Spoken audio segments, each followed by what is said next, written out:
কত বছর বয়স থেকে সময় বিনিয়োগ করবেন? কৈশোরকাল, যুবককাল নাকি বৃদ্ধ বয়স থেকে?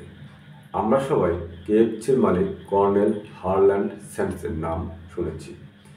তিনি ৬২ বছর বয়সে সব হারিয়ে শুরু করেছিলেন কেনটাকি ফ্রাইড চিকেন বা কেএফসি। সময়টা ১৯৫২ সাল।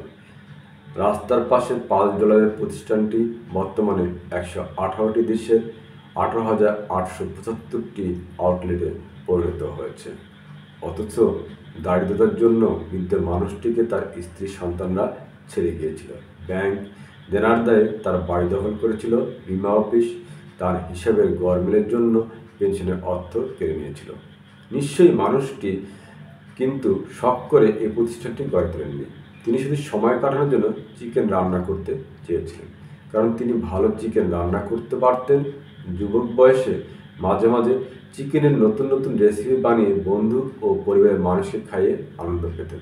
অর্থাৎ বন্ধুরা যখন কার্ড খেলতে ব্যস্ত, তখন তিনি চিকেনের নতুন রেসিপি নিয়ে গবেষণারত।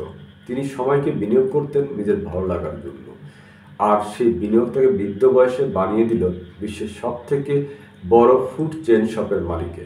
তাই আমি বলবো যে কাজটি আপনি ভালোবাসেন সেটার প্রতি ভালোবাসা বাড়িয়ে দিন, আর যেটাকে অপছন্দ করেন সেটাকে পছন্দ করতে শুরু করুন। আপনার নষ্ট করা সময়গুলোকে আপনি আপনার প্রিয় মানুষটিকে উপহার দিন, তাহলে আপনার জয় নিশ্চিত। আসুন না, নিজেকে ভালোবাসার মধ্য দিয়ে সময় বিনিয়োগ করতে শুরু করি।